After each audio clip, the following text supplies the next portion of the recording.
नमस्कार। BA part third में first unit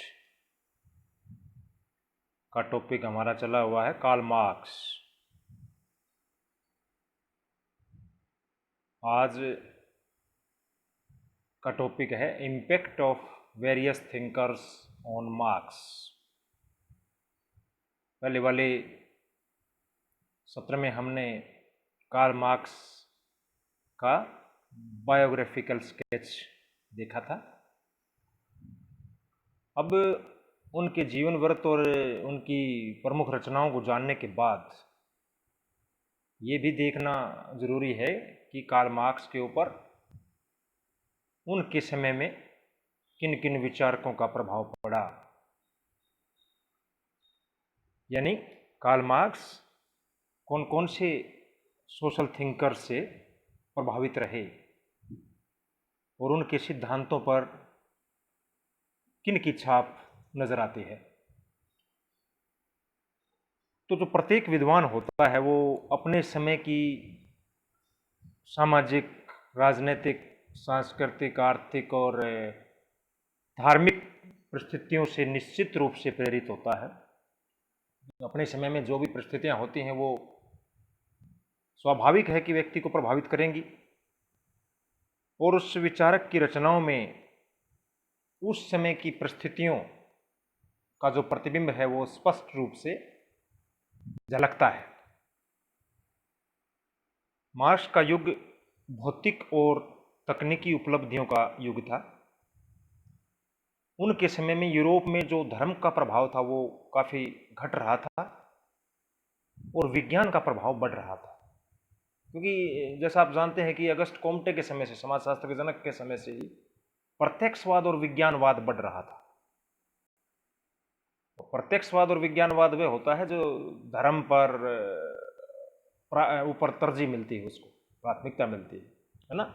यानी कि घटनाओं की व्याख्या में तर्क का समावेश हो रहा था और धर्म का प्रभुत्व जो है वो कम हो रहा था। चूंकि औद्योगिक क्रांति वहां हुई और औद्योगिक क्रांति की परिणाम स्वरूप बड़े बड़े उद्योग धंधों का विस्तार हुआ, बड़े बड़े कारखानों की स्थापना हुई, मशीनों का प्रादुर्भाव हुआ, यानी कि मशीनीकरण हुआ हर चीज का, और मजदूर और मालिकों के दो वर्ग बने। क्योंकि जो औद्योगिकरण के परिणाम स्वरूप जो चीज उभर करके आई थी वो क्या थी? पूंजीवादी उत्पादन प्रणाली। पूंजीवादी उत्पादन प्रणाली के कारण क्या हुआ? श्रमिकों पर संकट आया और मालिक और मजदूर के बीच की खाई जो है वो निरंतर बढ़ते गई। ये परिस्थितियां थी उस समय की जिससे मार्क्स प्रभावित हुए और इन्हीं चीजों के ऊपर उनकी आइडियोलॉजी बेस्ड है, आधारित है उनकी विचारधारा। और ऐसी परिस्थितियों में मजदूर आंदोलन उभर कर सामने आने लगे और मजदूरों को अपने हितों की रक्षा के लिए एकजुट होकर के संगठन बनाने की जरूरत महसूस की जाने लगी।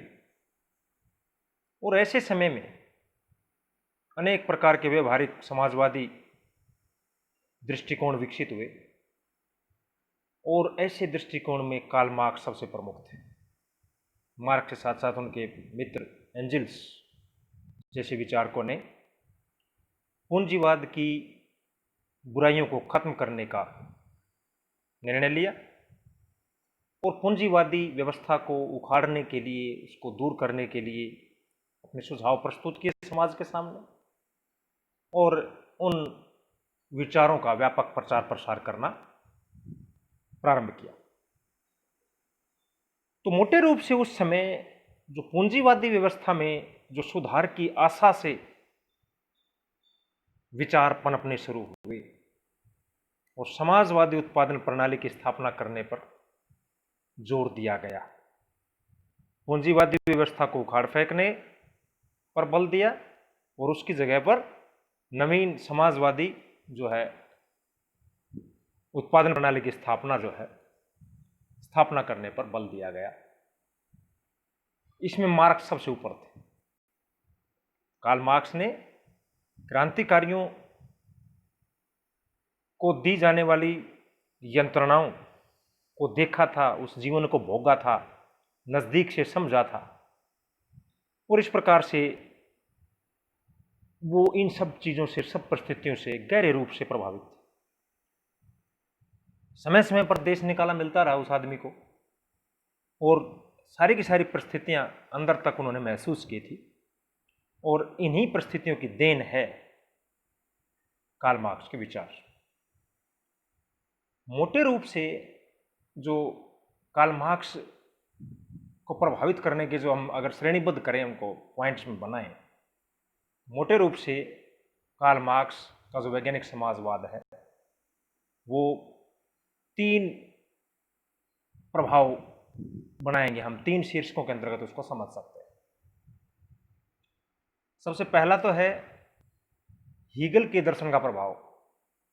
पिछले सत्र में भी चर्चा की थी कि हीगल को एक मार्गदर्शक के रूप में देखा जाता है। कार्ल मार्क्स बर्लिन विश्वविद्यालय में जाकर के हीगल से प्रभावित हुए, और हीगलवादियों का एक क्लब बन गया था, और उसमें वो सम्मिलित थे। वो सब चर्चा हमने पिछले वीडियो में भी की थी। तो हीगल वो पूर्ण रूप से एक बुद्धिमान और बड़े विचारक थे, चिंतक थे, और इतिहास के विकास के वो सैद्धांतिक अध्ययन से ताल्लुक रखते थे।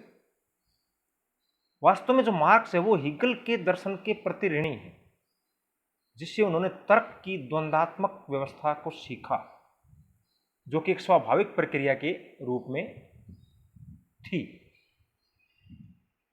इसलिए मार्क्स को हीगल का सीधा उत्तराधिकारी मान सकते हैं।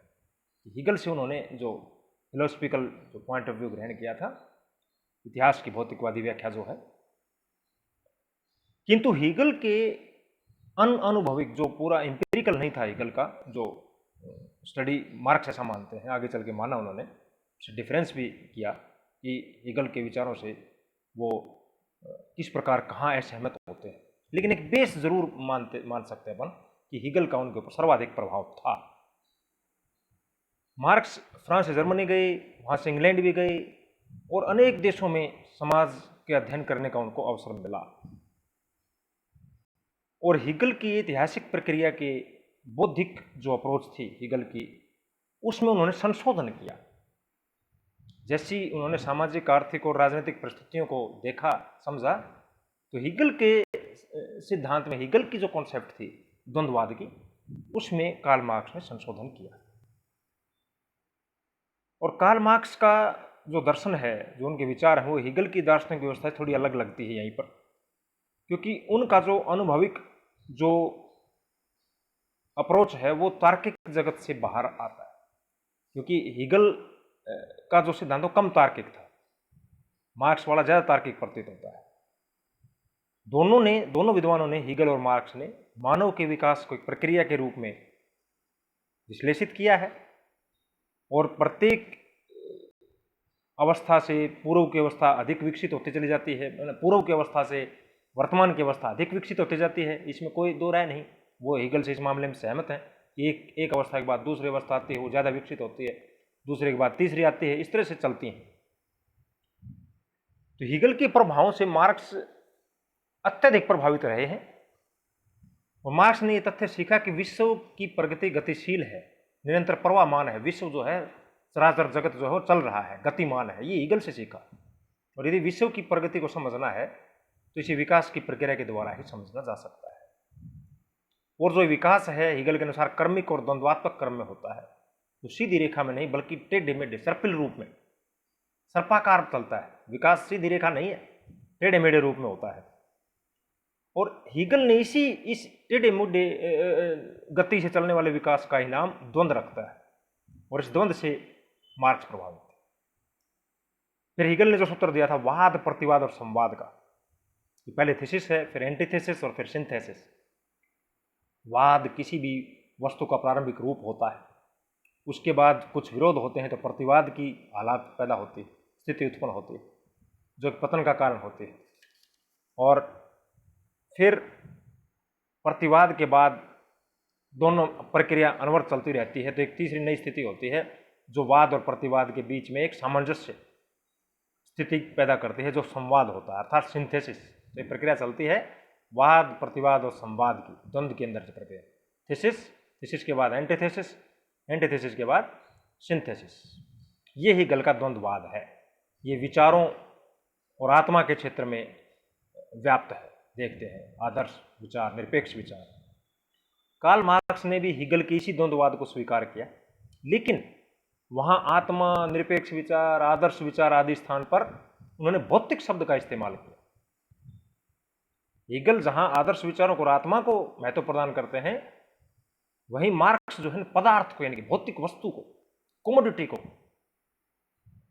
केंद्रीय तत्व मानते हैं। यहां पर वो हीगल से डिफरेंट विचार प्रकट करते हैं। तो हीगल की आदर्शवादी व्याख्या के स्थान पर मार्क्स की भौतिकवादी व्याख्या जो है वो ज्यादा प्रभावी रही। हीगल के स्थान पर उन्होंने भौतिकवादी व्याख्या प्रस्तुत की। दूसरी जो कैटेगरी आती है, जो मार्क्स के ऊपर प्रभावों की दूसरी जो बिंदु देख सकते अपन है, फ्रांसीसी समाजवादियों का प्रभाव। मार्क्स के जो समकालीन फ्रेंच सोशलिस्ट थे, फ्रांस के समाजवादी, उनके अंदर सबसे पहला नाम आता सेंट साइमन। सेंट साइमन ने से ही मार्क्स ने वर्ग विहीन समाज की अवधारणा को ग्रहण किया था। या दूसरे शब्दों में आप कह सकते हैं कि भाई मार्क्स की जो वर्ग विहीन समाज की जो अवधारणा है वो सेंट साइमन के विचारों का ही रूपांतरण है, सेंट साइमन के विचारों का ही प्रतिरूप है, उनमें ही परिमार्जन है, संशोधन। सेंट साइमन पहला नाम था। सेंट साइमन कहते थे कि भाई शर्म करने वालों को ही जीवित रहने का अधिकार है, और ऐसी ही प्रणाली को आगे मार्क्स स्वीकार करते हैं। और फिर मार्क्स अपनी पुस्तक जर्मन आइडियोलॉजी में भी ऐसे विचार प्रकट करते हैं जो साइमन के जो विचार थे राजनीतिक परिवर्तन के लिए, युग परिवर्तन के लिए महत्वपूर्ण थे। सेंट साइमन का काफी प्रभाव रहा। दूसरे केवट हैं, जिन्होंने राज्य के नियंत्रण का सिद्धांत दिया। एक फोरियर नाम के विद्वान हैं, जिन्होंने इतिहास की आर्थिक व्याख्या प्रस्तुत की। साइमन के अतिरिक्त केवट और फोरियर से भी कार्ल मार्क्स प्रभावित रहे। साम्यवाद तभी स्थापित किया जा सकता है, फोरियर जैसे विद्वानों ने यह कहा, कि जब इतिहास की आर्थिक व्याख्या जो है की जाए। इतिहास की प्राचीन व्याख्या नहीं, ऐसे विचार केवट के थे। और इन्हीं लोगों से प्रभावित होकर के मार्क्स ने साम्यवादी लीग की स्थापना की थी 1847 में। सेंट साइमन, फोरियर, केवट के अतिरिक्त कार्ल मार्क्स प्रभावित रहे एडम स्मिथ जैसे अर्थशास्त्री से, रिकार्डो जैसे अर्थशास्त्री से। इन अर्थशास्त्रियों से भी जो है प्रभावित रहे। मार्क्स का जो मूल्यों का सिद्धांत है वो रिकार्डो के सिद्धांत के ही समान है, उससे ज्यादा कुछ नहीं है। तो जो बड़े नाम है अर्थशास्त्र में, एडम स्मिथ और रिकार्डो, तो इन दोनों से ही कार्ल मार्क्स प्रभावित थे। कार्ल मार्क्स के ऊपर प्रभाव का जो तीसरी कैटेगरी है वो है, मान सकते हैं अपन, ब्रिटिश समाजवादियों का प्रभाव। चूंकि लंदन में काफी प्रवास रहा कार्ल मार्क्स का, इसलिए इंपैक्ट ऑफ ब्रिटिश सोशलिस्ट, तो ब्रिटिश समाजवादियों का प्रभाव भी कार्ल मार्क्स के ऊपर बहुत पड़ा, जिसमें ओवेन, थॉम्पसन, हॉजकिन और अलेक्जेंडर जैसे विद्वानों के नाम प्रसिद्ध हैं।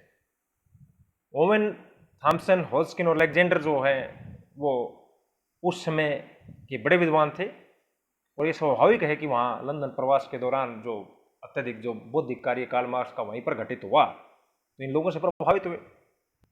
ओवेन का मत था कि मानव का चरित्र उस समय की परिस्थितियों की बनावट होता है, ऐसी बनावट कार्ल मार्क्स की थी। थॉम्पसन के विचार के अनुसार देखा जाए, श्रम ही मूल्य का स्रोत है, और यही सिद्धांत कार्ल मार्क्स ने, ये जो थॉम्पसन का जो विचार है, श्रम ही मूल्य का स्रोत है, इन विचारों की जो पूरी की पूरी जो छाया है वो कार्ल मार्क्स के सिद्धांतों में स्पष्ट रूप से परिलक्षित होती है ना। ये जो मत है कार्ल मार्क्स के सिद्धांत को प्रभावित हमेशा करते हैं। इन सब के अतिरिक्त बड़े बड़े विचारकों के जैसे नाम अपन ने चर्चा की है, इन चाहे वो फ्रांसीसी समाजवादी हो, चाहे जर्मनी के समाजवादी हो, चाहे ब्रिटिश के समाजवादी हो या हीगल हो, इन सब के अतिरिक्त कार्ल मार्क्स के अपनी स्वयं की जो क्रांतिकारी विचारधारा, वो भी उनके कार्यों के लिए सदा एक प्रेरक तत्व के रूप में मानी जाती है। उनके काम के लिए जो मोटिवेशन का कार्य किया, उनकी स्वयं की नेचर, स्वयं की उग्र विचारधारा और कभी न बुझने वाली उनकी ज्ञान की प्यास, तत्कालीन सामाजिक व्यवस्था को उखाड़ फेंकना और नई व्यवस्था को जो स्थापित करने की उनकी ललक जो थी, उनका प्रयास था, जोश था, वो अत्यधिक रूप से उनके पूरे सामाजिक चिंतन को प्रभावित करता है। संपत्ति के मालिकों के वर्ग और संपत्तिहीन वर्गों के संघर्ष जो उस समय के यूरोप में विद्यमान थे, है ना, जो चर्च की सत्ता को निरंतर चुनौती दी जा रही थी उस समय के समाज में, इन सब परिस्थितियों ने कार्ल मार्क्स को तैयार किया। कार्ल मार्क्स बना और उस समय जो पूंजीपति वर्ग और औद्योगिक श्रमिक वर्ग में विद्यमान था जो है, उस हालात ने कार्ल मार्क्स को आगे बनाया, उनके विचारों को परिमार्जित किया। तो इस तरह से हम देख सकते हैं कि मार्क्स के चिंतन को, मार्क्स के जो सामाजिक विचारकों की यात्रा को प्रभावित करने वाले अनेक कारक हैं, जिसको कि हम उस समय इस प्रकार की कैटेगरीज में देख सकते हैं। धन्यवाद।